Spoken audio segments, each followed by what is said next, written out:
All right, everybody, we're back with another episode of Nick Wholesales Houses, and today we are with my friend Rob Bunis, the man on Facebook. If you're in South Jersey real estate, you got to follow him on Facebook. He's electric. He's so entertaining. But more importantly, he's a great broker and realtor. He also buys himself. He's just a great guy to have on. He does a lot of transactions per year, so I can't wait to pick his brain and shoot the shit with him and talk to him. I mean, what the heck? Before we get into the pod, though, you know the drill. Brought to you by Renovo Financial. So, if you want a hard money loan, you know the drill. Go to Renovo. Let me link you with Jeremy. All your problems will go away. Everyone who's making big boy money, they use Renovo, so you should too. And if you're a landlord, you need some DSCR loans, you want to do some cash out refis, Renovo does those also, baby. Don't worry about it. I'll link you with Jeremy. They're going to get you straight, and you're going to be a happy boy. I promise you that. Let's get into the pod.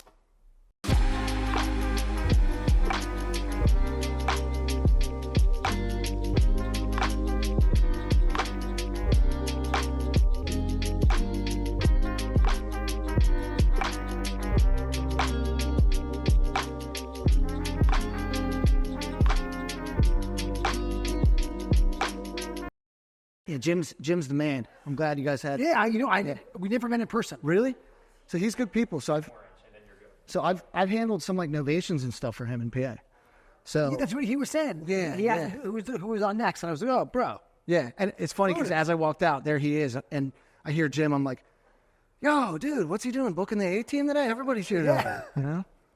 Yeah, he's good. He's good people. I mean, We're rolling, right? he's just another one of those guys that just. Not only does he know everybody, but he knows this business inside out. So Yeah. like when it comes to like structuring deals, you could call him and just be like, yo, dude, what do you think about this? Yeah. Is this a piece of shit or not? Yeah. Am I going to make money on this or what? I had something in Pottstown up his way. Yeah, And you he was call my him? first close. What do you think about this? Yeah. Well, that's the most important thing. Like you need to know somebody who knows somebody. Yeah. But also you need to know the guy to call when you don't have the answer to question. Yeah. I mean, that's the only reason I'm sitting here right now. I know a lot, but I don't know everything. Every day I'm learning, Yeah, you know what? For sure. You're really on the streets too, man. I'm a big fan of you on Facebook. You always are doing a bunch of stuff. You have a bunch of all the action going. You got your brokerage, you flipping the houses, you selling all these deals for all these people. So you're very, with your finger on the pulse. Yeah, or my on the finger's on the trigger, pulse. You have a finger on the pulse, right? It's funny how that happened. So,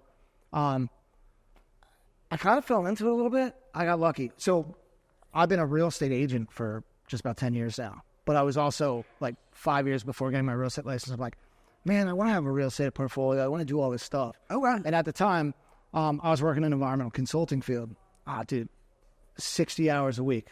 20 overtime, but like, that was my degree. Yeah. You get a degree, you go to work for somebody. As long as you're not the boss, you're not making money. So It's very, very true. So I took the transition to real estate because my great uncle was like, go get your license. Now my great uncle's, long story short, one of the first gay rights philanthropists in Philly. He had a pretty good portfolio himself. So I came in and managed a lot of his stuff. That was like my segue. So we opened a property management company. He was a broker and I did all this stuff. But I was pretty hands off with it, but I watched like I'm a sponge. So I tried to pick up all that information. That's where the Bart Bladstein story comes in and all that other stuff I was telling you about earlier. But what's crazy about the whole thing, like my intention was never like, I want to go into real estate sales. But when I got my license, I was like, why not? And then next thing you know, I did like 4 million my first year, 8 million my second year, 15 my third, and it just spiraled into something I didn't anticipate. But I also did that because I focused on the relationships nobody else was focusing on. I mean, think about this. You got in this business a couple years ago when wholesale real estate became more of a mainstream thing. 10 years ago, it was still taboo. Real estate agents were like, oh, you can't wholesale real estate. That's bad. Don't touch that. Yeah. That was the mentality when I got into the business. So I was like, well, the hell with all these people with this opinion? Like, I'm sure there's a way to do it the right way. I'm going to go learn from the people that are doing it the right way. So guys like Justin Johnson from Elite Home Buyers, who you have on this pod, is one of my good friends. Him and I have been collabing for like 8-9 years. Santini Lancioni and I brushed shoulders in the gym, and he's Hall of Fame at Stockton University. Well, now University. When we were there, it was college. But, and then Phil Vaughn, I know from those guys, and a lot of the collective genius, like mastermind guys, are all guys that have somehow managed to infiltrate my sphere, vice versa. Yeah. Either through one of those contacts or through, like, like any of the Philly meetups with Greg Guzman and all those guys, and or just me grinding. Like, there's two things that you need to be good at in real estate. Yeah. It's you need a work ethic, right? And the other thing is you need to do the right thing. Okay, facts. That's the biggest thing. Is word travels so fast about your behavior. 100%, man. So like, Kyle Potter, who, Eric Brewer from Integrity First? I know who he is, and we've talked a little on social media. I'm trying to get him on a pod. Eric, if you watch, come on the pod. Yeah, Eric's great people. As a matter of fact, I love the fact that he's always about giving back. So he actually, I texted him the other day to make to get his help to facilitate kind of coach/mentor conversation with this kid that I know from somebody through Stockton. The reason this comes full circle and why it's relevant is that I just got a relationship, another guy from Collective Genius. He's out of Connecticut, does business down here. Just sent me like a bunch of listings that I'm now facilitating on. But that's all because of like knowing the novations, knowing all the wholesale stuff, knowing how to facilitate and underwrite those deals, because they're going to rely on me if it goes on the market for some reason as an ovation or whatever. They're going to call me and they're going to be like, well, what do you think about this? My job is to know exactly what you think about this. Yeah. and how to explain explain what's going on to the sellers, because you know how it is. Like, you get a deal, you end up trying to negotiate the contract, and they start getting cold feet. And they get cold feet because they're not uncomfortable with the deal. They don't understand. If you can't explain the deal, they're not going to do the deal. Yeah. They're going to back out, right? That's the biggest problem on the retail side, too. It's the same thing. If they don't trust you, they're not going to do business with you. I think with anything, Yeah. And they're going to find out you're wholesaling. They're going to find out you're making money, bro. They don't care what you're doing. They want to feel confident that they're going to get their money. You want to hear? That's the only thing that they care about. They probably true. They want you to make money. They don't want to stiff you. True. If they don't, the only way for them to not want you to make money is if they're garbage. Yeah. And you don't really meet that many people that are garbage. They want you to eat. So, funny story. Speaking of not caring what they make, anytime a wholesaler or anybody brings me a deal, I'm like, all right, what's the price? That's all I care about. Yeah. I don't care if they're locking it up and making $50,000. Phil Vaughn made $80,000 off one deal that I did with him. I bought it from him. Yeah. Phil, you know which one I'm talking about. Muscles McGee. Let's go. No, but you know what? The deal made sense. I still made money on it. I didn't care. It doesn't matter what the price is. At the end of the day, you're serving a purpose. And what I think, at least from the retail perspective, and you probably see this on a daily basis, agents don't understand it. And because of that, it gets in the way of putting deals together, right? Yes. I have gotten more deals done on the investment side of the business in my career, believe it or not, in just having one foot in the wholesale space than I have retail. And in the last 10 years, I've been involved in more than 500 transactions, but I've closed 5 myself. So, a lot of that is retail, but a lot of it's you dip your foot in the wholesale space and you understand how to structure deals. And I shouldn't say wholesale space. It's not just that. It's the investor space. Yeah. Because there's so many different exits. Wholesale's just one, right? So I think the biggest problem is that agents don't get this they don't get the education and understanding of it. So then you get a deal, you pitch it to a bunch of people, somebody gets involved, it's an agent, they're like, well, this isn't ethical. Well, no, sure, it's another type of transaction. Obviously there's legislation and requirements in every city and state, depending on where you are. Of course. But there's always a way to do it. Correct. If you're following suit and doing it the right way, then there's nothing wrong with it, right? Let me give you an example. The referral that I ended up getting from Ramp, because Eric has the education system. Kyle called me, and a guy that works in Ramp in that coaching program, and he goes, listen, I'm sending you a guy out of Connecticut. He does business down here. He needs assistance with some of the novation projects. So hop on a call. Before I got here, I was on the phone with 2 clients that I'm going to be putting listings up for. Nice. We go to contract direct with the seller, but the investment company's involved on those novations. The sellers just wanted to boost the confidence that I understood how I was getting it done, right? So the conversation essentially goes something like this. It's like, listen, hey, I know you're working with so-and-so. Great company. If there was a company that you could have picked, this is probably the best one, or top 2 or 3 in the area. This is how we're going to facilitate. I'm going to send you some docs, review it, call me if you have questions. Don't sign anything that I'm not comfortable with, that you're not comfortable with. And then once you've done that, sign it. I'll get the listing up, and we'll facilitate on the showing side. My job is to handle the retail side. The company you're working with on the other end handles all the investment side, right? It just helps facilitate the deal at the table, you know? When you're talking about how to structure these deals, if you don't have an understanding, there's no way to have a conversation with your client. If you called me and was like, hey, Rob, I got a client, I need you to list this house, this is the scenario, this is how I'm going to make money. Like, if I don't know what's going on, how can I explain or have it, boost the seller's confidence in your capabilities? It's physically impossible if you don't understand it. Yeah. So, like, my whole thing is I really wish that agents, like, there needs to be a crash course for agents on the investment side of this business. Oh, yeah, but Brad, it's tough. I do a lot of agent outreach historically in my life. Oh, I feel bad for you. Oh my goodness, but it's a double edged. There's two things. One, you see how many people just don't know on that dang thing, but more importantly, I've been able to make a lot of realtor friends through doing that, though, because there's so few realtors that really understand it that they stand out. Yeah. And okay, cool. All right, we can be friends. We know each other now. And the other thing about that is, like, you guys are on the side of the business where you need agents. Like I think the collaboration is like the biggest thing that you guys need, because an agent knows you and thinks of you first. It's no different than me and the customer who's going to sell their house direct, right? For me, I need every seller in South Jersey to know my name. And if they don't know my name, why would they ever call me? It's the same for you. If agents know who you are, I think this really weird situation with a seller where it's like, I can't exactly just put this on the market. Maybe there's another avenue to use that I don't know. They should be calling you. They call the investor, and the investor says, let me go see the property. Let me look at it. Let me underwrite it in various different scenarios and see which one might make the most sense. Bro, exactly. The agents around here the whole thing, they think they're the only ones doing marketing. It's not true. No. Good agents are doing marketing, and you guys get shitty houses in your funnel that you don't want to list, or that doesn't make any sense to list. Or you guys get sellers in your funnel that say, Rob, I know I should list it. I don't want to list it. I'm not listing it. Give me a cash guy right now. Dude, boom, there you go. Perfect example. This must have been happened like 2001. No, maybe mid-pandemic. So I get a lot of leads from a lot of different attorneys. I do a lot of foreclosure, bankruptcy, you name it. They're usually sending me something at some point.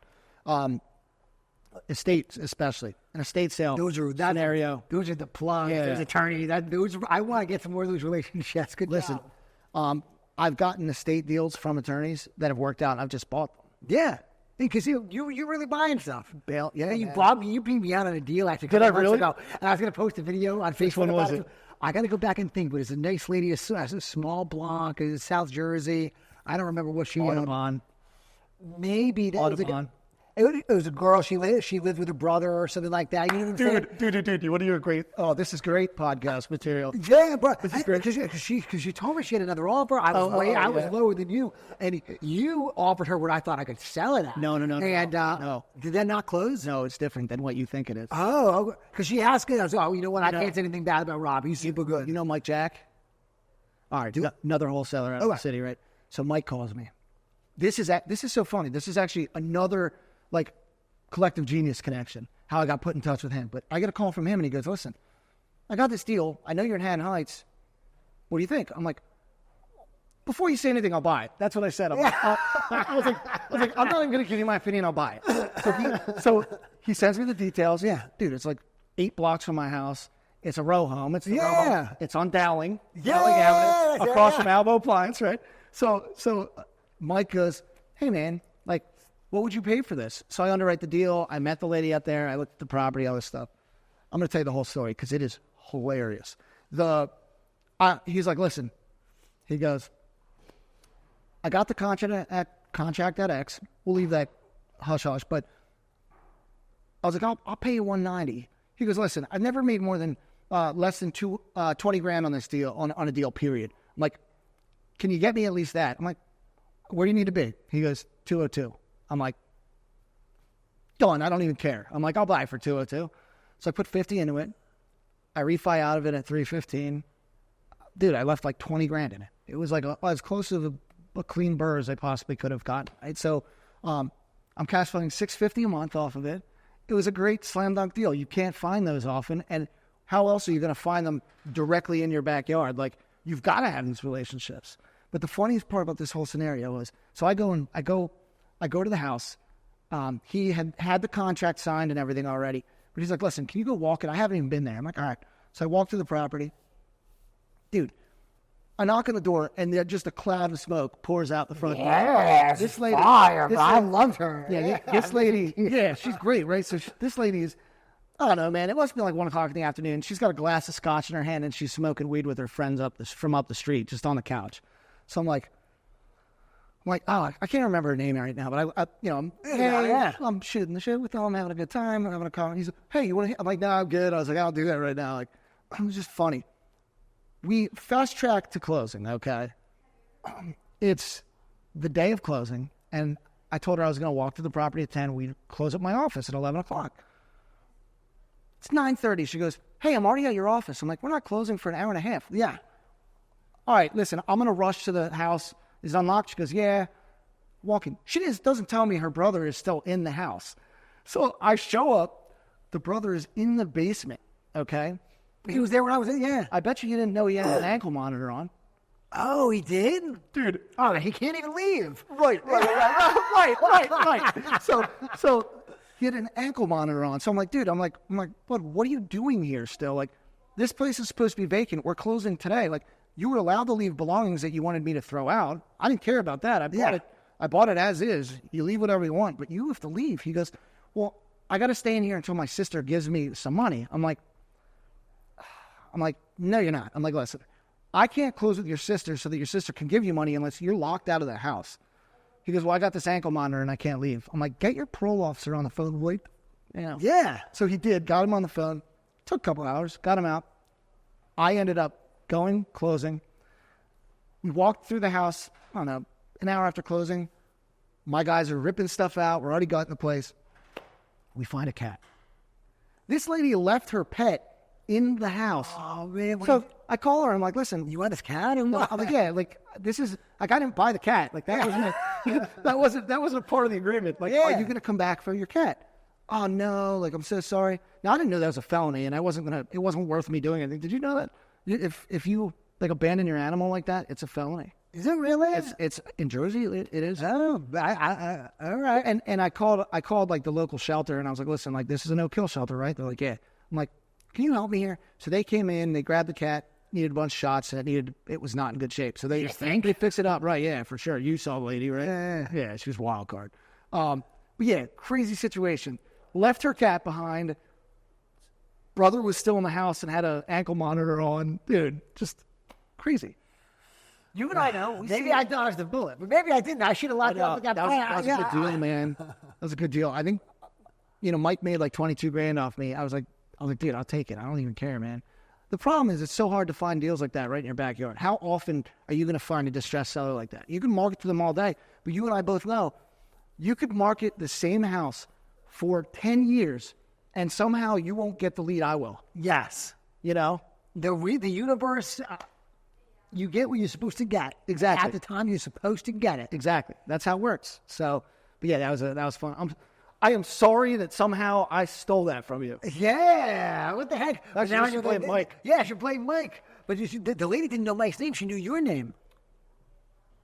That makes a lot of sense. Yeah, I met her, and Mike didn't meet her in person. So she said the price that you that I was, oh man. Yeah. Shit. All right. Well, if I take it at this price, there was no comps. So I was like, if I take it at this price, it was a tough. I may have time getting rid of it, whatever. So I didn't manage. And I just said, well, now you know to call me when you're in that area. You're like, hey Rob, listen, I need some assistance on the comps here. That is a really tough street. There's nothing like it. There's nothing like it. It's just that. It's like a channel of 25 or so houses. You know what's funny? I meet the fire inspector right after closing because I had to get a temp fire cert, and he goes, did you know there's 19 rentals on this street already? Dude, I'm the 20th rental on that street. Oh, that's so cool. Yeah, it's like 80% rentals on that street. That makes sense. You know who has one right next to me? Who? Fran Longo. Oh, get out. Yeah, I like Fran. You know what's funny? People. So I was going to close. I get a text from Fran, hey man, I saw you post that picture on Facebook. It's my name. It's right next door. I've been trying to lock that up for a while.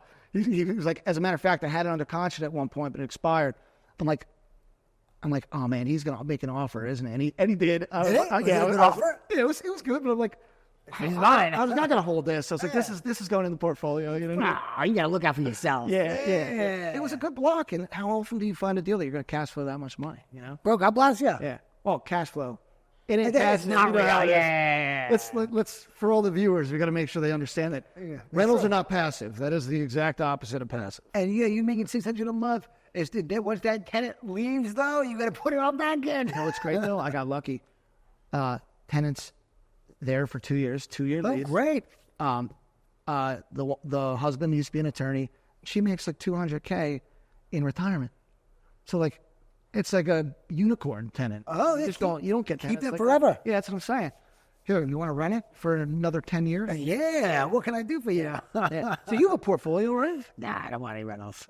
Why not? Maybe one day, but right now I'm not trying to hold any rentals. It'll slow. I don't have enough bandwidth for it. It'll set me down. I don't like the aggravation, and it's not remotely passive. No, it's not remotely passive. Yeah. And I'm not set up that way. So that was what I thought too. But then when I saw all my friends doing it, I'm like, dude, like, it's not about the cash flow. It's about the long-term equity. Like if you buy a property, for example, for $250,000, and that's what it's worth completely renovated, and you hold it for 30 years, it's probably going to appreciate by at least 33% minimum, right? So like my belief is that, you know, my investment strategy is I throw money into like certain pots, right? Right now I got the brokerage. We got the title company. We got other stuff. Now, whether the title company and the brokerage or the rentals or whatever ends up being a long-term thing, who knows? Tomorrow, one of them could go away. I may just change my mind on it. But, you know, they're all buckets, and assets are where wealth's created. So it's great, like, to be in this business. And, dude, you sell a lot of houses, you make a lot of money on either side of the deal, the business. But, you know, it's what you do with the money that determines your long-term success. You're younger than me. I got to have an exit strategy sooner than you. So Yeah. in my head, it's like, Well, I'm old too. I'm 33. that's not old. Oh, thank you. Yeah, that's not old. Listen, I'm not that old here. I'm 38, but like, I feel old. Just because look at all the grades. This is from like the last 2 years of doing business. Yeah, you know? but a full head hair, though. That's true. Same. Yeah. You're like a model with I'm trying to be. Yeah. I'm trying to hair mod, you know? Yeah. When's the next event you got? I don't know. I got to talk to Greg. We'll probably do one in the spring. Did he tell you that I put another one under contract? I'm putting one under contract, short sale with him and Joe. Oh, you are? Nice, bro. So vendor. Oh, that's a nice first point. This is some money. So this is how important relationships are. So, I have group text going with Greg and Joe. They send me this property. It's down in Ventnor, my old stomping grounds, and it's so funny because they're like, "Hey, we got to put an offer on it. It's a short sale." I'm like, "All right." Like, let me run numbers, see where it's at. I'm like thinking 7 or 8 if you renovate the existing thing. If you knock it down, you could probably put a $900,000 house up, but it's currently a duplex. I'm like, guys, like, offer between 3 and 4, you're probably going to end up looking at a $150,000 renovation. Now, mind you, this is 100% sight unseen, but we know based on the square footage and what we're going to probably have to do, what we're going to need. Call the agent. She doesn't pick up. So I'm like, dude, we just got to throw an offer on the table. Throw an offer on the table. The agent sends it to the person who is really in charge, which is her cousin. It's her cousin's listing, but it was put in her name. Cousin's one of my friends in business. Oh, get out. So I get a call from my girl, Jen. She goes, listen, are you guys serious? I'm like, yeah, absolutely. It's me. Yeah, what are you talking about? I'm not wasting my time here. So they're working on the back end part of the short sale, but we're going to end up going to contract on this property down there because of the relationship. Oh, that's really good. That's not even my normal stomping grounds. I just happen to do business all over South Jersey. So it's like, you know, that's why you network and have these events. You know? Exactly. It really is. It's really good. It's super helpful. Yeah. And like, work really is. They just travel so fast. So like, doing good business, the easiest way to get free business is by just doing good business, and people find out about it. So like, more money on the grassroots business than you do on the business that's generated through marketing. I like that. It's the God's honest truth. Like, when you grassroots it, like my retail business is, I mean, I would argue these days 75% referral. Like, I spend on marketing, don't get me wrong, but like I've built so many relationships to where like all these people are running all over South Jersey and PA and Delaware saying, oh, I overheard that you're looking for an agent. I got somebody that's better than everybody else. That's what, like, I can't say verbatim, that's what they're saying, but like I know that I'm going to do X amount of deals a year minimum because of the relationships I have. Yeah. You know, it's just trying to piggyback off that to go take that 25% of marketing costs I'm throwing out everywhere to try and grow it every year. Yes. You know? But that's what you guys are doing as well in your space. Yeah. You know, you start small, but Grassroots, you're always going to have a bigger margin because the cost per lead is way less. There's no cost per lead. Exactly. It's so nice. Exactly. And I'll tell you what, I've been doing all the social media stuff for so long now. It's really paid at this point. I'm so happy that I started doing this a while ago because it's really paid off. I get a lot of it's really helped. Like I could do no marketing and I'd be able to, I can pay my bills just with the stuff that comes in, just for me being just waking up and being myself, you know? The stuff I spend on marketing helps me get ahead. But you make a really good point. So like you and I, you may not realize this, you and I had a very similar trajectory into the business because you blew up on social media, right? A lot of the guys in our sphere look, I am nothing without my sphere. Yeah. And it's the same with you. But what's funny about it is I just got in before anybody was doing anything on video and Facebook. So I got in and everybody was like, oh shit, he's one of the first people doing this. And you crush it on Facebook. You do good. Yeah, I love you on Facebook. I say so many controversial things. Yeah, So I shouldn't say he's the best. Yeah, everything happens. You go, this guy. No, dude. Blah, blah, blah. Funny story. Yesterday, I had an agent, another broker for an office. We're doing a deal, and like, she's in an email chain for some reason, and she's not even directly involved in the transaction, but like the title rep, missed an email with contact information for my seller, which they needed to get the payoff from for the mortgage. Like they were going to do, the title company was going to do it, so they were reaching out to my seller. 5 days go by, nothing. I'm like, all right, crickets. Hey, any update on this? Oh, we don't have the information. I was like, I sent it 5 days ago. I'm like, what is going on? Like, why? Dude, this guy, like, some snarky comment. I text the broker, and because she knows how I am on social media, she goes, listen, like, let me follow up on it, but you need to calm down. You never say that to somebody. I'm like, calm down. I'm like, I'm totally cool. I didn't react at all, but like, then that's where like I get like, man, this would be a really good Facebook post. I gotta put this on Facebook.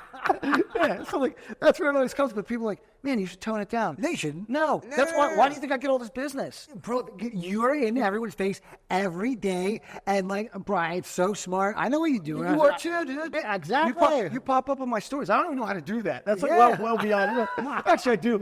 It's so annoying. I can't handle it. I can't handle it. Fair. I like stick to my lane, which is like this all that matters though. Derogatory, controversial posts. Yeah, everyone talks about it. And, like they see freaking Evan's around.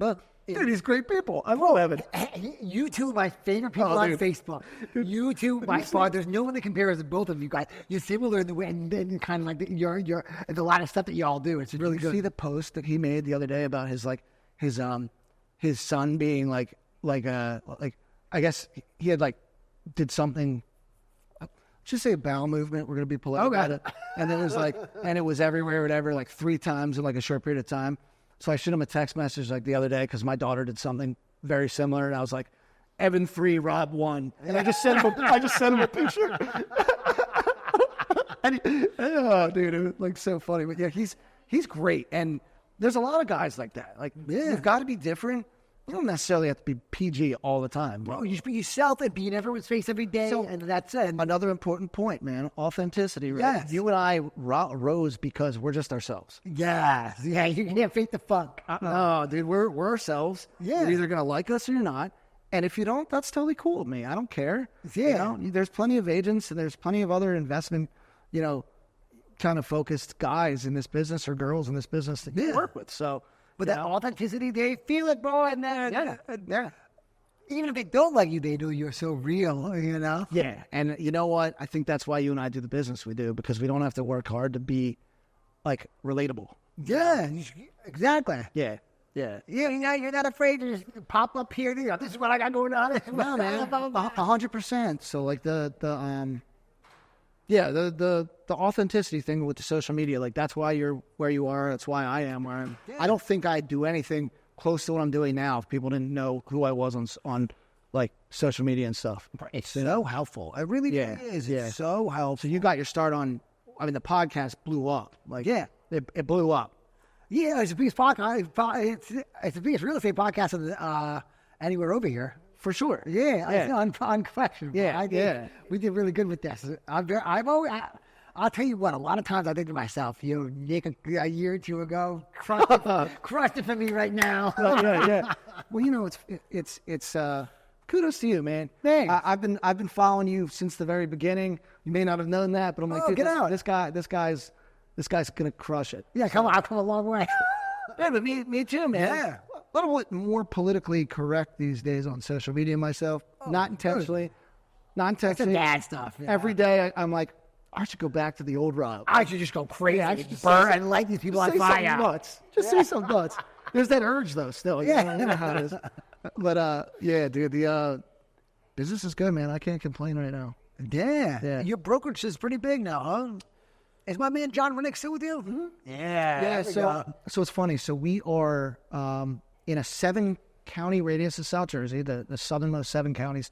We are the largest independent brokerage. Oh, what a flex. Yeah, so That's so cool. So there are plenty of independents, tons that I respect.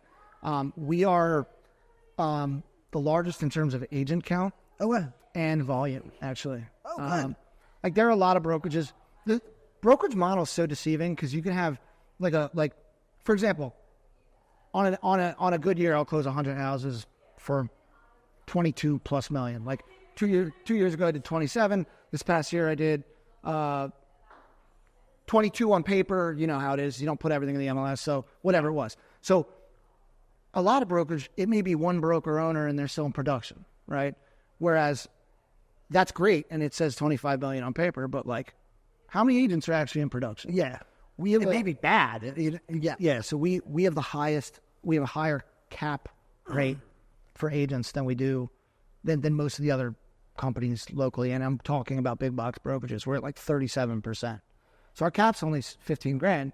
The agents are only paying their errors and omissions, so they're not paying for any other fees or anything. And the reason we do that is specifically because we feel like every agent's going to end up not using the brokerage platform anyway, mainly because we're not a data collection company. I'm not looking to steal people's CRM database. Like if they want to use our CRM, great. I don't want that data because then I have to manage it. There's a whole back end. Even though data is where the money's at, you can sell your data down the line. Like that's not the business we're in. We're in the business of relationships. So if you look at the people that have come over to the company, you know, some of them, a lot of them are from Mark Ricci, my partner, who goes under the radar. I don't think many people know that it's not just my company. Oh, I didn't know. I didn't know. Most people don't realize that. So, you know, it's Mark Ricci and I. Mark's had 20 years of managerial experience between a number of brokerages. This is not the first brokerage that he's owned. He had a help you sell office back like 20 years ago, but we've had this company for 4.5, 5 years now. So he opened it. I came in as a 50-50 revenue share partner in one office. So we were splitting expenses and revenue. And then he bought his partner out and called me one day. He's like, yo, would you want to buy in? I'm like, give me 72 hours. This is like a big commitment. And I was like, all right. So like we're about a little over 2 years in. So by me coming over and like transitioning, like at one point we were up to 120 agents. I think last year we did almost 200 million in volume for the company, which, you know, on paper is a lot, but with the model, obviously there's a max revenue that you can bring in. And it's not like a wholesale deal. Like people aren't charging, you know, 50 grand commissions on a $100,000 house. It's, you know, you've only got 2.5%, 3%. And obviously we can't, there's no price, fixing and it's illegal. So it's not like we're making a ton of money on every deal. It's the volume, just like you guys, you know? So, but yeah, man, the brokerage is interesting. It's a wild business. It's so ego and relationship centric, and you're managing characters and personalities and all sorts of stuff. No different than any other company. The problem is, the more volume an individual does, the larger their head in most cases. So you've got to be like, look, we recognize this, but how do we build from what you did last year? You did 10 million last year. What's your goal this year? Do you want to do 15? Do you want to do 20? Let's figure out and map the business plan out so that you can figure out where to go from 10 to 15 to 20. And you know, commonly, obviously, 10% of us do 20% of the business, or 10% do 90% of the business of the business, right? It's kind of the statistic you hear often. So my market isn't, I mean, our brokerage doesn't currently go after the big fish because we don't need the big fish to thrive. We only need somebody to do 1.6 million in volume to be a capper at our company. I personally think that training the younger and newer agents is enjoyable to a certain point, but there's something to say about those other models where you're attracting the big time talent, where they may be high maintenance in respect to like how they want to be put on a pedestal, but in respect to the coaching that they need, it's significantly less, you know? Mm. So each brokerage is different. Like there's a lot of brokerages in South Jersey where they may have like 20 agents and they all do 5 million, you know? Yeah. And that's great. Like that's one model, but those brokerages in most cases you don't cap. So, you know, somebody does, let's just say 5 million in volume and their value to the company is about $150,000 to $175,000. Like, well, the $175,000 GCI, gross commission income, that they bring in, they may only take home $100,000. Does that make sense? Oh, wow. Not really. All right. So it's when you're looking at the numbers, like the commission's capped to a certain point. Each agent is only worth a certain number to most brokerages. Okay. Based on what they cost in like coaching, mentoring, all this other stuff, and time from whoever's giving them time and putting them on. Yeah. So it's a whole thing, but you know what our model has historically been really good at is giving these agents that are starting out fresh an opportunity to grow by showing them and hand-holding what they need to do to be successful, you know, which you enjoy that. You know what's funny? I probably shouldn't say this on a podcast. I used to. You got kids and now you don't. Dude, listen, you know it, man. Bro, your kids are your life, right? Bro, I don't need to be dad to somebody else. I'm dad to two people. What are you saying? I'm dad to two beautiful children. Listen, my daughter's my world, man. Yeah. My wife's my world, but the second I have my daughter is more important, you know? Okay. In the pecking order. You know how it is. Like, you know, I would die for both of them, but like my daughter's going to take the main priority there. Okay, fair. The best, you know? So when you look at everything else you have going on in your life, once you have a kid, it changes your perspective on a lot of things. Like, yeah. Like my daughter's about 20 months. She's almost 2. And the second I really processed that, all right, she's here, my life's going to change. Like 2026 is about simplicity. I want my time back. Welcome. That's the best. So my time is my most valuable asset. So this year is more about trying to find ways to pour energy into things that are fulfilling to me. Yeah. You know, bro, it'll be so good for your soul. And the coaching and mentorship, I think, is taking more of a back seat these days because not that I don't want to do it. I still get some enjoyment out of it. But, you know, maybe the future of Rob is having a less high maintenance crew, you know? I'm not saying brokerage wise, but in general. We used to have a team. I used to have a team that did 50 million in volume. We slowly just got out of that business. Evolution Realty Partners is my team. It still exists. It's Paul and I. And I got Sarah as my director of operations. But, you know, we were much bigger before. We had 5 agents. We were doing 50 million a year. You hear stories, oh, we do 80 million, but then you look and they're like 25 agents. Yeah. Like I had an all-star roster of people that you probably know. And like they've since moved on and done other things. Alicia Robertson used to be with me. Oh, nice. You know, legend, right? Beast. I love the fact that she's crushing it with Tim and Fran and all that. That worked out really well for her. You know what? She really found her lane, and she's so good at it. I'm so proud of her. But that's like, dude, that's the difference between me and a lot of people. Like, I'm integrity driven. I'm very integrity driven. So there's 2 ways to look at that, right? She left me and found something better, or she left me and did something better for herself. Like, I am not at all from the perspective of like, man, I lost a good one, you know? Not at all, dude. I'm so proud of her. I'm proud of the other people that left because, you know what's funny? They're all successful now. Oh, that's and so I don't cool. know if that's because of me. I think it's because great training. But I had an impact on their perspective on things in some capacity. You know what I mean? So, like, that's the cool thing about being a broker owner. Like, you can help. Even if somebody leaves, you know that you've made some level of impact that was positive on them that might have helped them become more successful. You know? So that's really nice. That's the cool thing about the brokerage. It's not financially motivated for me. Okay. I love the money, don't get me wrong. It's fun and it's great. It does great things for you. And you need it to be content. But you have a kid, and what happens? Your mentality and your perspective on life completely changes. Yeah. Dude, I've cut out and played hooky and went skiing twice in the last 2 weeks. I'm taking the weekend. dirty dog. Going up to Vermont for 4 days. Nice. I leave tomorrow. So like, my perspective is just like, dude, you got it. You got to enjoy it. Yeah. We could be gone tomorrow. You know what I mean? It's really true. That's what it is. The age of your daughter, there's a fun age. Oh, it's great, the man. best age. Oh, it's great. My daughter's our kids are the same age. Yeah. And it's it's really nice walking around, talking, doing the whole thing. They're real people now, and it's just like Crazy to start hearing them string words along too. oh yeah. Like the first time they say something they're not supposed to say because they heard you say it, like yesterday or whatever. Like, did she really just say that? Or like they'll string in extra words. Yo, that was that many words at once, and you said it right. What is going on? My wife and I look at each other like, whoa. Yeah. My daughter said a banger sentence this morning. I don't know. Did she? Oh, we got like 9 words. I said, Mommy, I can't find the Tony box, and The Tony box. oh yeah, the Tony box. People don't even know what that is. All the parents know what it is. Yeah. We've got like, I don't know, 10 of those. Yeah, the best. Yeah. My daughter's favorite movie is Moana. Oh, that's a good favorite movie. Oh, man. yeah. We're in a Moana phase right now. We just got to hear the little pig. Whatever. Pua. Yeah. I'm not gonna lie. As an adult, pretty good movie still. I'm not gonna lie. For an animation, that's pretty darn good. Bro, I'd be crying at these Disney movies. I know. Every Disney movie I cry.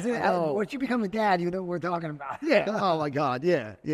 Especially when your like daughter starts singing for the first time to some of these. Like, oh my gosh, it's so nice. dude, I walked into a distressed property yesterday with Christian from Perspective Media, and we're getting some marketing done. And I'm like, Chris, I know you'll understand this. Why the hell do I have Rafi's Down by the Bay stuck in my head right now?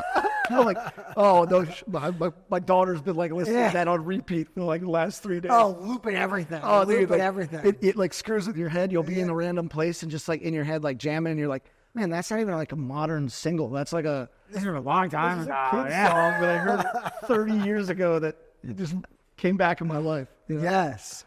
He's really, really nice, bro. I really enjoy it all the time, and I don't know if you feel about school. I don't know if your daughter will go to school, but like if she does go to school, like you won't get as much access to her. So like how I look at it is I don't know if I'll if I'll have my daughter go to school, but like either way, even if she does something else instead of school, like I'll never have more access to her than I have right now, and I utilize it every day. I'm with my daughter from 6 a.m. You have to.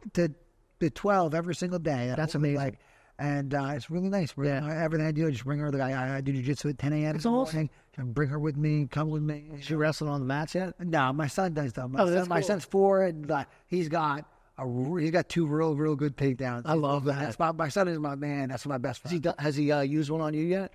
Oh, I wrestle with him every day. Love that. I'm with him 2-3 days a week, and we like 2 days a week we wrestle. He loves it. Daddy, awesome. takedowns. He goes to the gym with me. He's seen a lot. He's seen a lot of houses. He's seen a lot of That's houses. awesome. That's my little mini me. I go. He walks the house. We get out. We get in the car. Yeah. Give him $5. He makes $5 a house. He sees. Oh, dude, that's awesome. He gets all jacked up. Brings it home to his piggy bank. Puts that in there. He's all jacked up. Man. Like that's awesome. Like the Audubon property is my daughter's. That's why I bought it. Oh, nice. Oh, I was gonna buy it anyway, but yeah, but you say it's your daughter. You're buying it anyway. Yeah, I was buying it anyway, but I'm like, dude, like this is great because housing's so expensive. I was talking to somebody the other day who's in the mortgage business. I'm like, dude, we should do a sequence of videos just specifically on house hacking for your future generation because housing's gone up so high that it's not affordable to the average, person now. So what's going to happen when our kids are looking for something? Obviously, we do pretty well for ourselves, but like they still are going to have to get credit, make money, make sure that their financial situation is good enough to be able to afford it, right? So the easy way to do it is to house hack. Buy something now, sell it for a slight discount to your kids, or do a lease purchase option, whatever it may be. Like there's so many different ways, right? Or give it to them, What are you talking about? Give it to these kids. Look, Shoot me. It's true though, but think about this: rents are only going to keep going up, right? So like somebody's paying $2,000 a month now, and that same property might end up being $3,000 a month in 10 years, 15 years, right? So it's very important. But that series that I'm thinking about, I'm like, man, there's something we might have something here. I got to try and figure out how to incorporate the house hacking thing a little differently into, coaching our generation of like parents.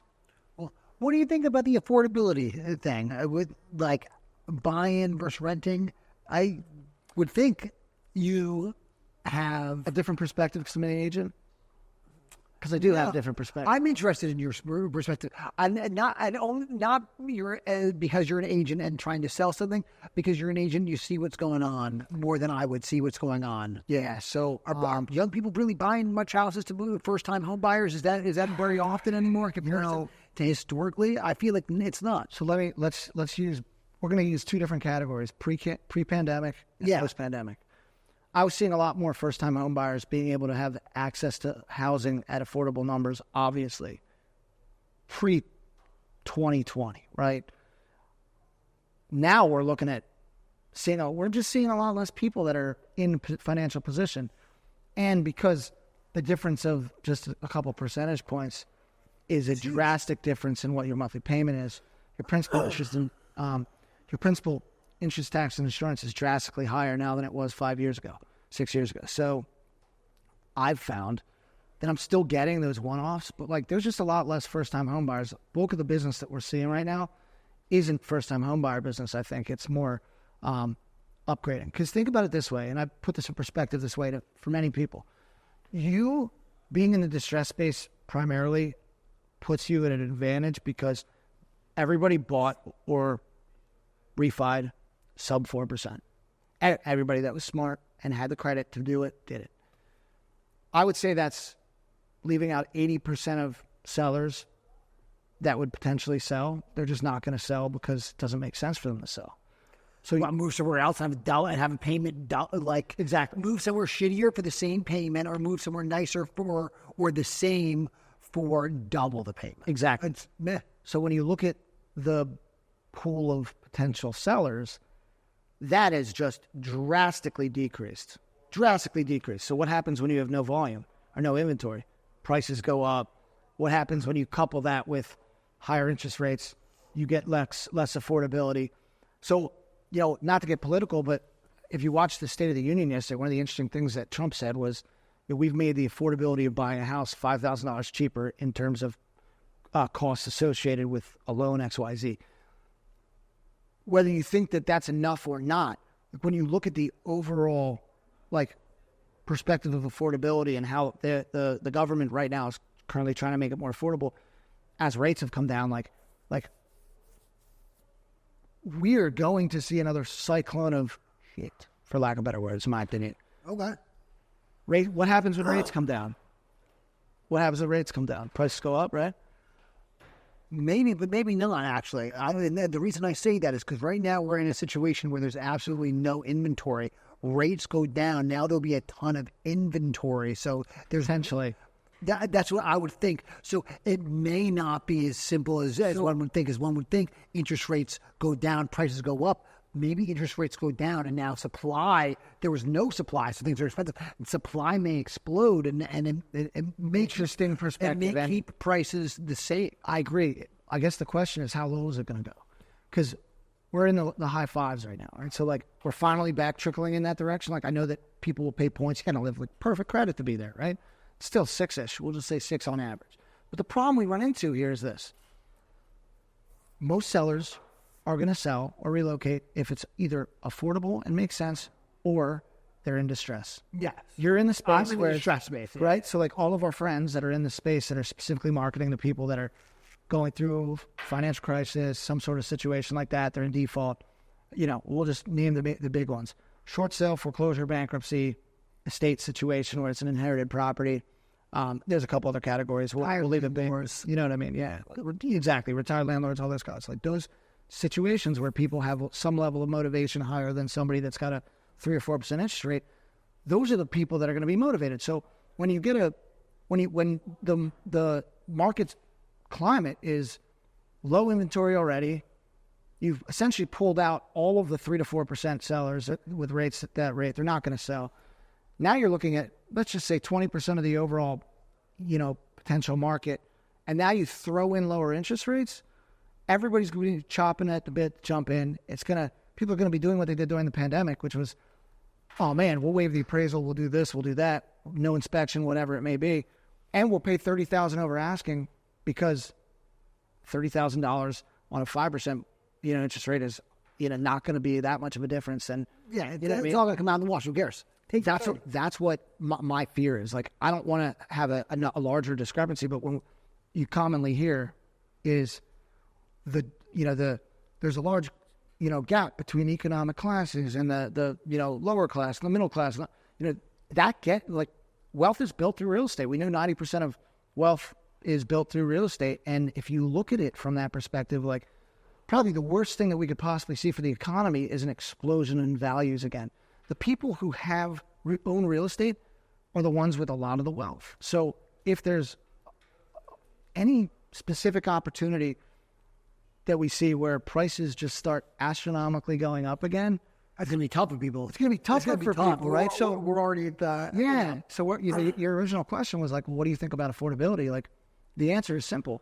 I don't know whether or not it's going to get better, but what I can tell you is it's definitely gotten more difficult for, new college graduates graduating, because the expectation is that you're going to graduate college, land a great job, make enough money to buy a house. Like, no. To give you an example, I'm going to use a Jersey example because I'm from Jersey. Jersey boy. Jersey boy. So, like, you've heard of Cherry Hill, right? Cherry Hill, Haddonfield, those areas, right? So, like, Cherry Hill houses. I grew up in Cherry Hill. When I was a kid, those houses were selling for $250,000.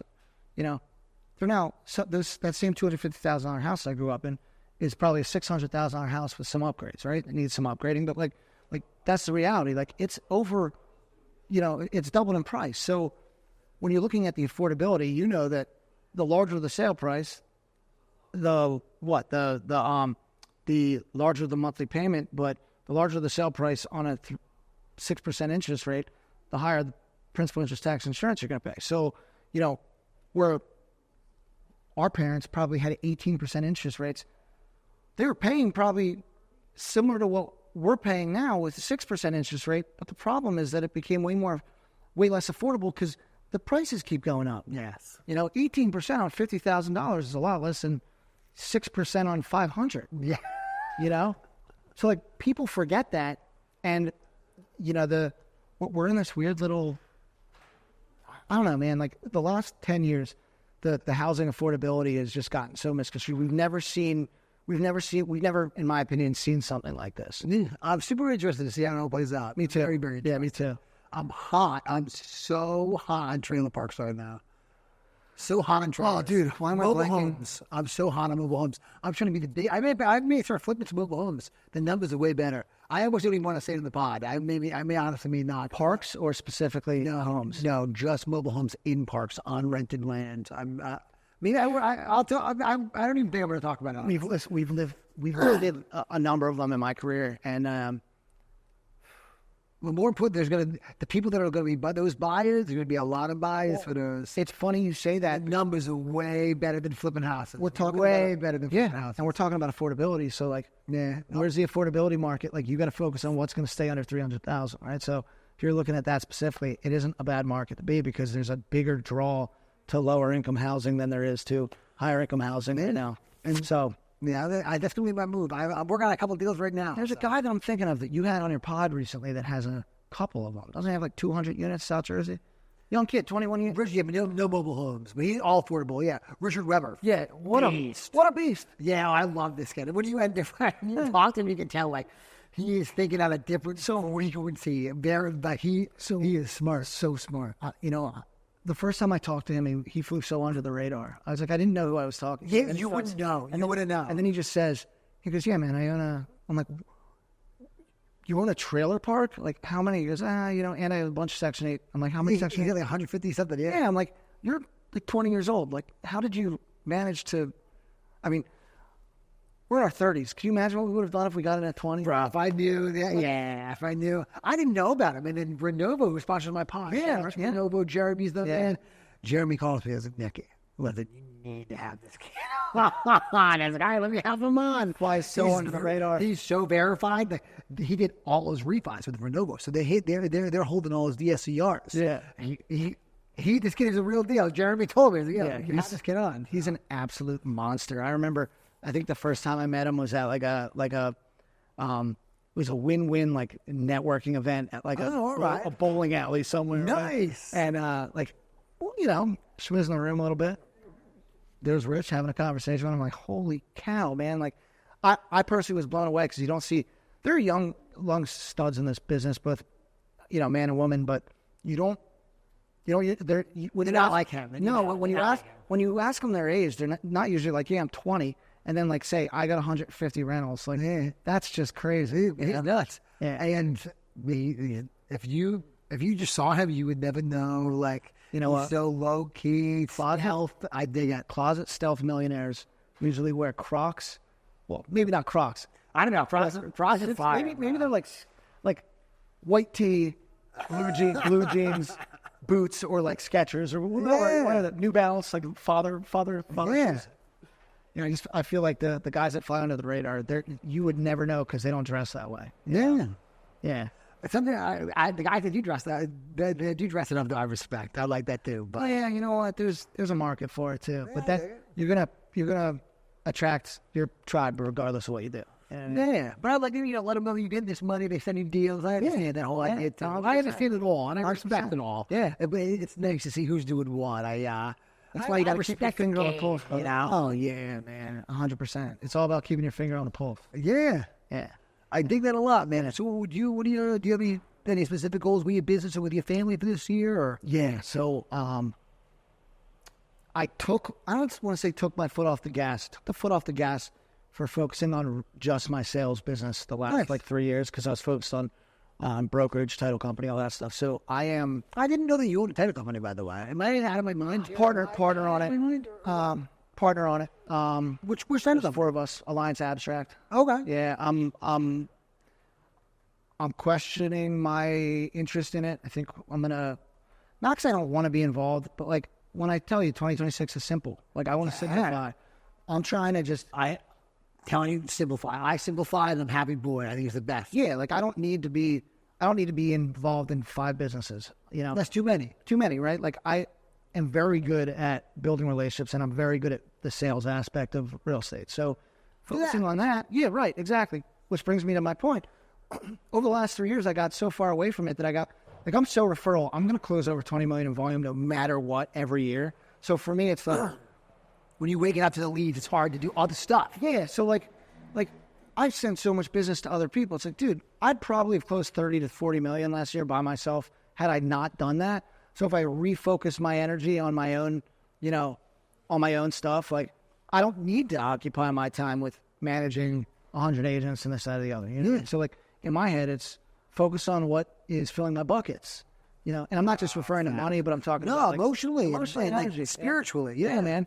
So like that's 2026, man. Simplification. I like that a lot. I like that a lot. Yeah. I used to do like a lot of paid coaching calls with people and stuff, and I don't do it anymore. If everyone turned out to be a rock star, oh my God, I would have done it for free. Yeah. Because it was so emotionally fulfilling, and I still feel that way. But it's just not those aren't the metrics. The metrics are really bad as far as like people. And I'm sure the brokerage same thing. Again, 90% of the people are doing nothing. 10% are bringing all the money in. Yeah. So like dealing with those 10% of people is probably so fulfilling. But like, bro, most of these people are just not. It's not super worth it. So I stopped doing the paid coaching. Yeah, I do a bunch of like live things on the net, and if you want some help, I'll help you live on the net. But you got a big heart, and you don't want to give it away to these schmucks. Yeah, I give it to your kids. That's what my gosh, man, you're pure preacher to the choir. It's a lot better. That's my mentality, 100%. I think that you got to fill your own cup first, because you're no good to anybody if you're not. So, facts. That's the God's honest truth about business, personal, all that stuff. No, it's really the truth. Yeah. Yeah, and I've been there too, where you have all these people, and you're trying to train all these people and build up all these people, but like, bro, it's double the work for same and double the stress for the same amount of money or less money. And if I just did it myself, I don't got to deal with any ding dongs. There'll be no surprises, nothing stupid, because it's really easy for me. Yeah, but then I don't have to work hard to make money, and it's it. There's always that outlier where like you and I have a bunch of people in our sphere that are running multi-million-dollar companies. Some of them are 8-figure companies, and they do great business and they have great teams. They've built it out very And they love it. successfully, and they love it. But that's what they want in their soul, though. If that's Exactly. not what you want. Like Santini, like that's what he wakes up and he wants that in his soul. That's why he's so 100%. good at it. And that's why all those people there and his family, that's why all these people love him so much. Yep. But like me, that's not me. And if I tried to do that, all these people would not love me because I wouldn't be, my energy would be wrong. Yeah, and you know, you and I both know that you got to learn that's how you operate through going through that, right? So Yes. you know, and again, like having a kid will change your perspective on anything anyway. So Overnight. yeah, so whether you learn that on your own or you have a kid, Yeah. Anytime they teach you. Yeah. your kid's gonna teach you a lot, right? Lots of patience. That's the first thing. Yes. Patience. Oh my God. What does your wife do? Does she help you with any of the businesses? Does she do her own thing? Does she focus just on your child? So my wife used to work for the state of New Jersey at Rowan University. Cool. Rowan University of South Jersey. So that was the state campus versus the Rowan, the actual university, which is privately run. Okay. So I was taking advantage of state benefits. It was great for a little while. Oh, that's fine. It was great. It was great. It was great. Now I pay out of pocket. Not as fun. Yeah, it's really expensive. It's really expensive. Yeah. So, but no, she stays at home, man. Very cool. You know, we did IVF. We're an IVF family. Sick. Yeah, something is cool. I always tell people, like, man, like, what's it like? I'm like, imagine having a genetically modified child. They pick the best embryo. That's what they do. So it's literally like She couldn't have been better. yeah, that's exactly. That's what I always joke with people. Like, my kid's perfect. No, we paid for this. Yeah, right. Yeah. No, so so cool. we're doing round 2 in May, and hopefully gonna have a successful second. So Oh, man, I'm so happy for you. yeah, It's beautiful. so you know, we got 50 odds because the embryos that are on ice, there's the 2 top ones. Yeah. One's a boy, one's a girl. So I'm like, we're gonna play the craps. We're just gonna roll the Yeah, dice. that's so exciting. Roll the dice on that, you know. So we'll see what happens with that. But if we get a boy, great. If we get a girl, great. I'm team happy baby, happy and healthy baby. So we'll see what happens with that. That'll be pretty exciting. But then, you know, she's gonna probably do that. Go back to work in a couple years because, dude, I don't know how stay-at-home moms do it. That is the hardest job you could possibly have in your life.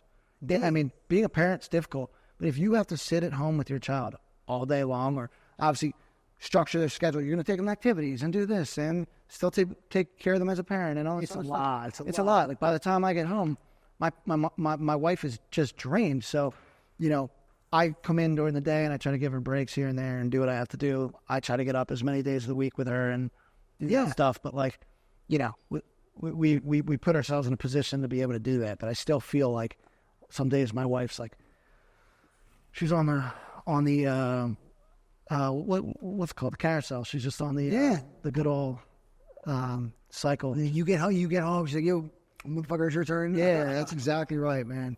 But you know, she's not going to regret a single second of that. Oh, no, of course. So, yeah, and it's great. Being a stay-at-home parent also has its perks, but Yeah. you know, we're putting her in daycare for like the first time in December for like we're going to do 1 or 2 days a week just to get her some socialization. My wife had so many friends with kids, and so do I, that she's very social already, but Oh, that's really good. it's good to to get her in some sort of organizational school structure. Oh, God. For a little bit. I think I share the same probably feelings on that as you, but Okay, nice. I think it's important for her to experience, you know, what she's going to experience. And Yeah. if things change in a couple of years, they change. But I think my wife's going to open a business in a couple of years. I think that's the move. Oh, okay, cool. Yeah, You got a passion about something? you know, it's funny, and I think she has a really good concept. So she's a Midwestern girl. She's Oh, cool. How do you meet her? Funny question. So we both met in Vermont. So you know how I lived there for 10 years? So my wife and I met at college in Vermont. I transferred back down here to Stockton. During an internship that I took in St. Louis, where she's from, I ended up dragging her out here before I finished my degree. And we've been living out here together. Jen and I have been together for almost 20 years. Whoa. I'm 38. We've been together for almost 20 years. Is that crazy? Cool. That's really beautiful. Oh, my Crazy. God. Yeah, That is so- really cool. So I dragged her out here for like 18 years ago, something like that. Yeah, it was just crazy. So, I totally forgot what my point was, but the business that she wanted to do, I want to say southern vibe and like the Midwest vibe is like everything's personalized. So you see everybody with paraphernalia that they have, whether it's a sweatshirt or a bag or a purse or whatever, and it's got their monogram on it. So my wife's like, look, we could do a lot of different things with that kind of stuff, but we can have essentially a shop that customizes stuff. And I'm like, look, make my marketing cheaper. I'm going to end up selling all my people, hey, listen, I'll do all of your stuff for your business, and we'll do everything from prints and signage and all this other stuff to like there'll be, you can walk into our shop and essentially pick out a shirt or a sweatshirt or whatever and put whatever you want on it, and vice versa. Kind of like what they do on the beach, right? Yeah. Those models are so unique, but you don't exist. It's like a marketing / graphic design company. But you could buy machinery that'll crank that stuff out for 10, 15 grand. So that's my wife's passion, is like that kind of stuff. So I was like, dude, I'll do not. Listen, I have to make some money. I'll financially front it. If you're happy, I'm happy. You know what I mean? Yeah, that's really cool. Yeah. So, you got to stay busy whether you're, Bro, exactly. That's really, really cool. And business owners have way more freedom. So. Or they have none. Yeah, it's how you structure it, right? It's how you structure it. You can't be a solo entrepreneur. That's that's a destined for burnout, Yes. I do just enough, or that I'm selective with what I do, but I do enough. You get to a point where it's like, if I ever want to scale this thing, I got to figure out a way to replicate the things that I do, or replicate myself to take the things I don't want to do off my plate. Once you've figured out how to do that, your business will grow overnight. That's the most important thing. Whether that's having a virtual assistant in the Philippines, or hiring somebody in person to come in 4 hours a week, or whatever it is to take certain tasks off your plate. You do that, you'll scale immediately. Yeah, you got to figure out a way to not do the things you don't like doing. Yeah, 100%, and that you're not great at doing. 100%. I got a good little setup right now. It's so simple. I like doing a one-man show. Shit, no. Of course but not. out the face, baby. Yeah, that's how it is. But I have some people. This is my team. I'll tell you my team. It's not that complicated. It's Mr. Nick. I do the acquisitions and all the social media stuff. I do all the social media stuff. I have, Andrew Bachman. I love Andrew Bachman. Good people. So for me to sell a deal, this is my sales. This is for selling a deal. I put it on my social media and I don't do any effort. And then obviously we all know the same people. I know the people who are going to overpay in certain areas. Yeah. I'll text them real quick. If it doesn't go within 24 hours, I love that you use the word. I know the people that overpay. Don't tell them that. They know they overpay. What do you mean? What do you mean? That's great. People will overpay to be in certain areas. People will overpay because they have a specific formula down so well, and they just understand, I can overpay. I know I'm going to still make 35 grand right. There's people that overpay and don't know that they're overpaying too. That's what I thought you meant. Oh, no. The biggest guys are the biggest guys because they overpay in certain areas. 100%. They openly overpay, and they'll usually say, I will overpay for this deal because I know the numbers so well, and I know I just know I'm going to make enough over here because I understand it. I understand. I'm going to give a pitch real quick. Speaking of which, steamer coming in South Philly. Oh, beast. There we go. It could be a multi with 4 units or a commercial with 5 units, all res, and we can also go single family on it with a deck up top. Oh, look at this. Boom. So if anybody's curious, overpay with me. And there's certain people will overpay with me all the time. And just because it's me, and if you overpay for my deal, you're gonna get probably another deal out of it because I'm gonna run my mouth about it on Facebook, and you're gonna. They want you to make money so that they can continue to get deals from you. Yeah, that's what it's about. Exactly. And I'm not saying that everybody overpays. I'm not trying to say I overcharge anyone. But long story short, I send the guys who pay the most for certain areas if I know who it is, and if nobody takes it, then all right, Andrew. I got that sucker on the market, and then and that's it. So Andrew does my dispo, unless it required, unless the deal sells itself. Yeah. I do the acquisitions. Kersey drives me around, and then I have a nanny a couple days a week. That's awesome. And then what else? And I have Adnan, who's my admin, and Sash, my assistant. Yeah. And him and Andrew together, they both do all my TC, so I don't deal with it. Once the contract's signed, man. Then Andrew takes over as my realtor, and he deals with the seller for me. He deals with everything. All I'm doing is just getting contracts. Simplify, and that's all I need to be doing. Yeah. So the most successful salespeople focus only on what they're good at, which is sales. Yeah, and that's what you're doing. Exactly. Yeah. My social media marketing, I do all that myself. I don't do any inbound marketing other than that. Yeah. My outbound marketing is just all cold call, and I just go through cold call agencies. I don't do any of that in-house. It's not worth it. But, I just go to all agencies. Just give me the leads and I'll call. You're sticking to the fun part. That's what I like to do. That's it. I just do the fun part, bro, and it's not that really much. I'm trying to do 1-2 deals a week, so it's not really that much work. It's really not that much work. If you have a very set system that you like, I have a set system that I just do not deviate from. Yeah. And if you don't deviate from your system and you do it every day, Win regularly. you're gonna win regularly. It's not very complicated. It's not really that much work. It's not much work. Yeah. No, it really It's isn't. not much work. I look at other people and I think to myself, I don't work much. You know what's funny? I think you and I make it look really easy. And then people look at us and like, man, if you could do it, we could do it. And then they get into the business and they're like, why is there so much work to do? Well, people overcomplicate it because they don't simplify things. It's simple. We're building a relationship. We're earning trust, right? We're doing the right thing. And because of that, we get the deal. We get a bunch of shit, yeah.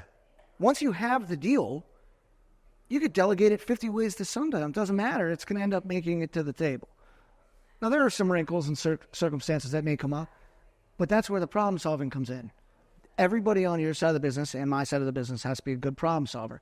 Every single one that does high volume and makes money Solves a lot of shit. not only solves a ton of problems, that is their number one skill set. You could sell anybody anything, but if you can't problem solve, you won't get it to the table. Not in the distressed market. No, not at all. Probably not in the retail market either. There's so Not many at all. more. It's more so emotional. It's probably the same. So we had a deal. Somehow I managed to do a ton of business with townships, like government entities, just by accident. I sell things to them. We had a deal in Phillipsburg. This was a doozy. I never even heard of this. Yeah, Phillipsburg, New Jersey. This is an integrity first deal. Go meet the seller. It's a duplex. I mean, it was like a drug house on the one side, and the other side was a mess. It was an alcoholic living on the right side. We had to eject the tenant on the left side and then evict the guy on the right side, even though he was an heir to the estate. He wasn't supposed to be living there, and he was squatting there. But I ended up calling the township, like, would you guys want to buy this property? It's waterfront. They come in, they buy it. And they, we had to do a full clean out. Meanwhile, like, Integrity First is in New York, PA, so it's like 3.5, 4 hours away. Like, we coordinated everything. So, like, you figure out how to solve the problem. Okay, well, the township wants it delivered vacant. They want it completely boarded up, all of this stuff, right? Well, we facilitated on it. My job is to figure out how to get it done. You figure out and you tell who's, the people to go do it. I get my handyman to go do X, Y, Z. Get the clean out company to do X, Y, Z. We get all the locks changed. We board it up and boom, we close. It's a long process, but if you can figure out those simple pieces, there's a solution to every deal. The only reason a deal is going to die, in my opinion, is if somebody didn't go far enough with it. And there are circumstances that are... I should die. I should die. Like the exception of the rules title, right? Yeah. Which you just mentioned, right? So like if something weird happens on title where the payoff ends up being like, Dan Hewitt? Yeah, I like him. I'm a big Dan fan. Dan, me too. Dan, good people. Dan and I love to do business together, and I think that I think he likes my mantra on Facebook about me just not giving a shit about what I say. Yeah, that's why him and I get. Yeah, I like him. He's funny. Like, he told me this hilarious story once where he was buying this $50,000 property in the city. And this is a perfect example of how, man, you think you're going to close the deal, and all of a sudden, boom. So like 2 days before settlement, he finds out there's $1 million in judgments on this property. No. He's under contract for only $50,000. And somehow there's like I don't know, like 30 judgments on the property. And it's like, all right, well, that's not going to close. Yeah, But exactly. those things, you just can't control that. There's only so much you can negotiate. Nobody's going to come off $1 million, Yeah, facts. So every so often you get unlucky with a deal like that. But if it's not, other than that, you should be able to figure it out. Yeah. And we've had some doozies lately, but you navigate them, you come to a solution. That's kind of what you got to do. You want to make the money, you have to solve the problem. You got to do whether you put these people up in hotels, whether you're doing that, there's always a way. Yeah. You just got to have good enough spread where you can make all this stuff happen. Oh, 100%. By the time you're done, you usually don't make anything. Not me. I'm trying to get this money. You know what I'm talking about. That's why I'm wholesaling. Every so often, though, like, you have to do the right thing. And you're like, man, I'm going to make money, but I'm going to take a bit more of a haircut than I thought, Oh, too much. I use this phrase all the time. I'd rather step over the penny to pick up the quarter. That's just how it works, right? You're going to end up leaving money on the table on some deals, but would you rather it close and make something or nothing? 0% of 0 is still 0. Yeah. You know? Give me the money. On to the next one. So Yep, that's exactly right. It's a volume game. yeah. I don't want it to be, but it is. It is. Yeah. Yeah. Heck yes. How many deals do I have to do to take that next vacation? There we go. I like that. Beast. Well, is there anything else you want to hit the audience with and you want to let them know? I'm trying to think, man. Listen, you're looking for an agent in PA, New Jersey, or Delaware, focused primarily in the South Jersey tri-state area. Give me a call. Look no further. Oh, my goodness. Right, There we go. Right here. Rob, my guy. Thank Thanks you for having so me on, much. man. This is Long time coming, coming, bro. bro. I'm Yeah. so happy about this. Yeah. This was good, man. You one of the 18 crew that filmed today. Yeah, big A team. Let's go. All right, everybody. I hope you enjoyed it. I know I did. And as always, happy hunting. Yep. And you're welcome.